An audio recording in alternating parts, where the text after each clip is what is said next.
Will our pluggy neuroscientist get her channel back? Will the propaganda machine steamroll her informative video and end her YouTube channel? Find out in our next episode of Trouble in Propagandizing or A Propaganda Affair.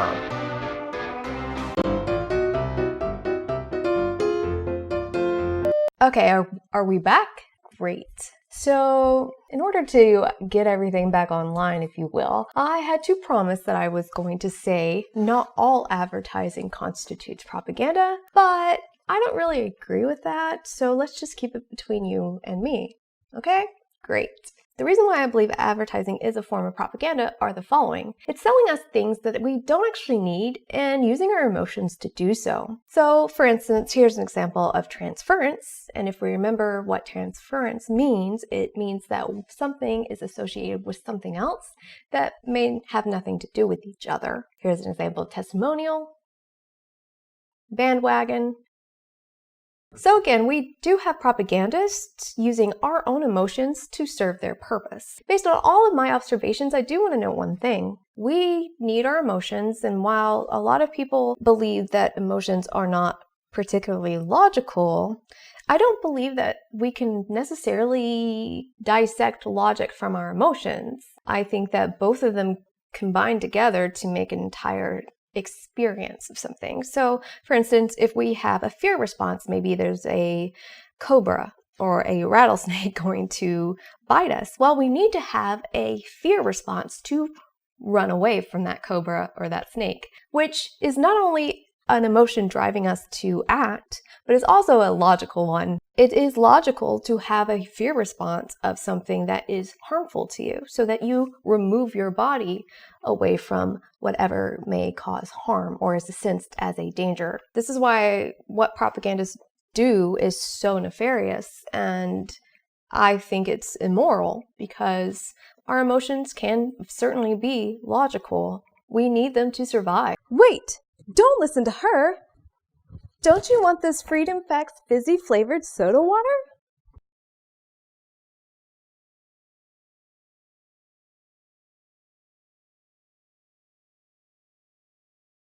It's happiness in a bottle. Okay, stay with me here.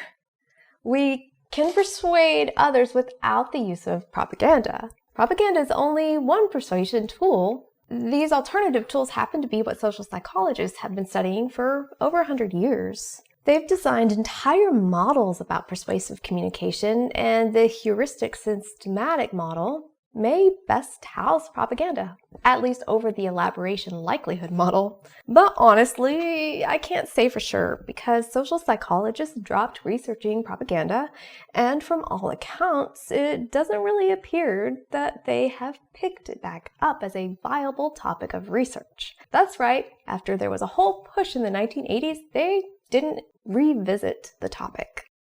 Where is propaganda?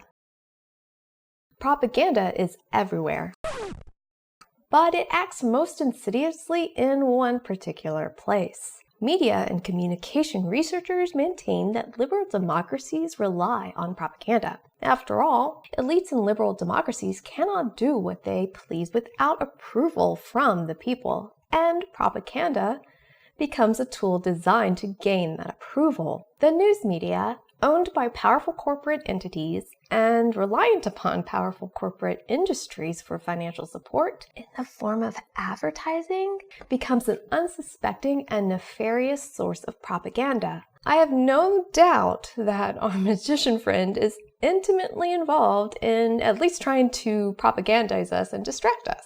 Woohoo! I could tell that you need more magic in your dark and depressing life. Now that's better. I'm parched. Try our Freedom Facts fizzy flavored soda water. We want you to only drink our soda. Okay, you're not exactly wrong about my dark and depressing life, but I see what you're doing and it's not going to work.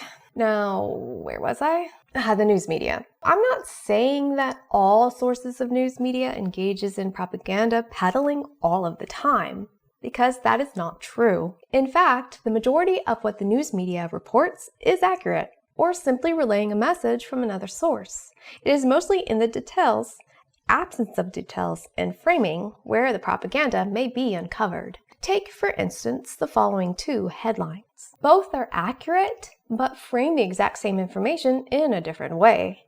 But who does it serve to create these differences in their framing? What's the agenda?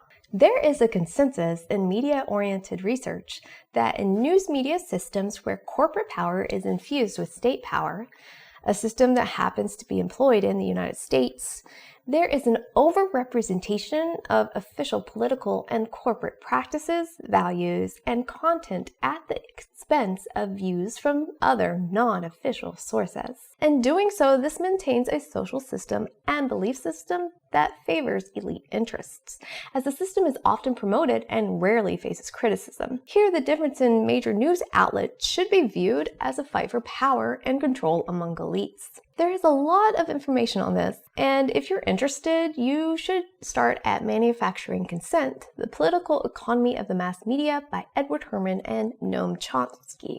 Journalists, the harbingers of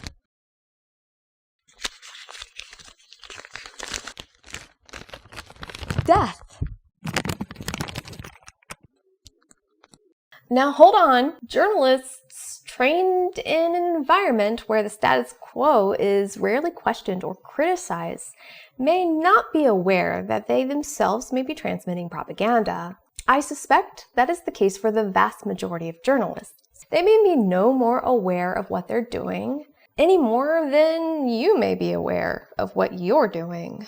Oh, and what's that? You know, trying to get me to act, to purchase something, I guess. I don't know what you're talking about. After all, aren't we all salespeople?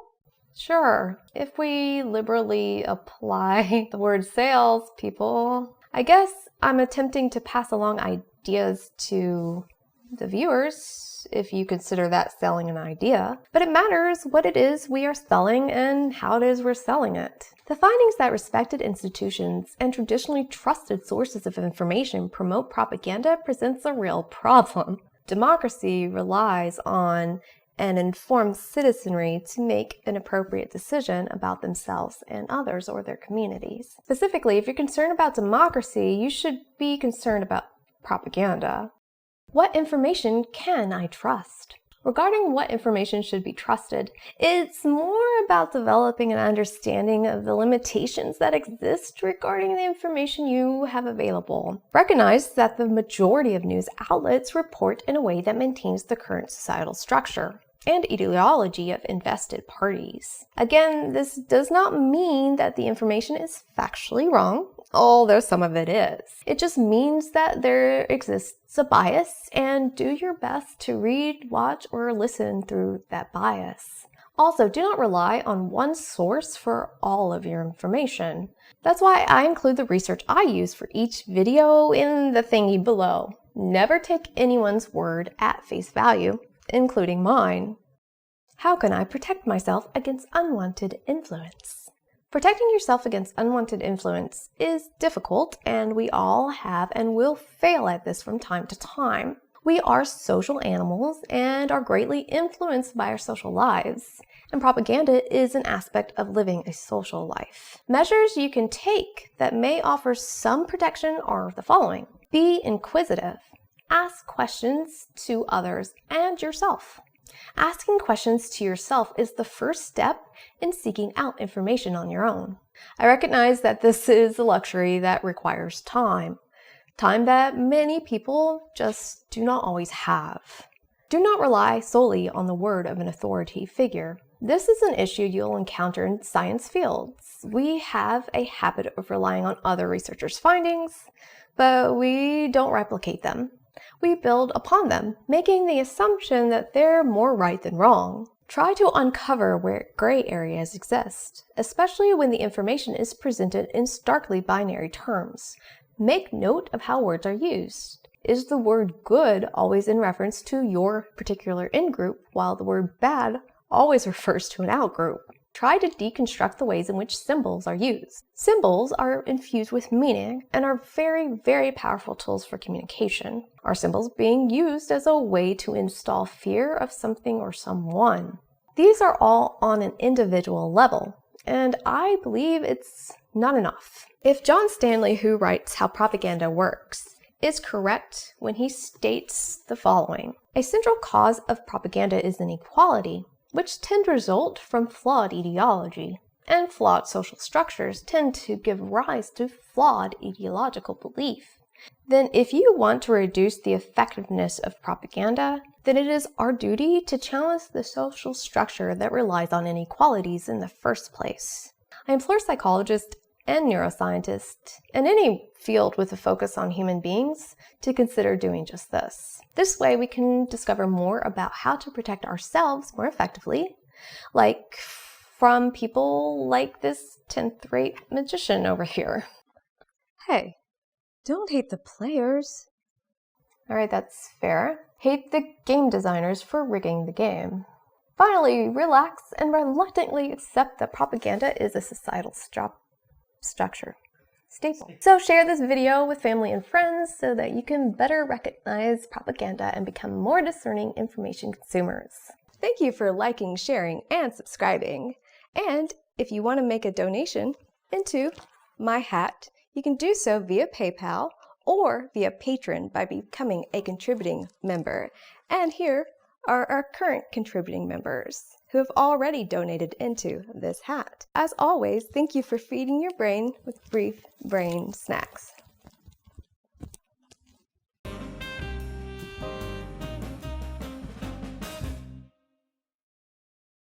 I turned my chair on accident. I was like, it's because I'm short and I can't touch the bottom. Oh, so you get to make short jokes. It's not a joke. It's not a joke.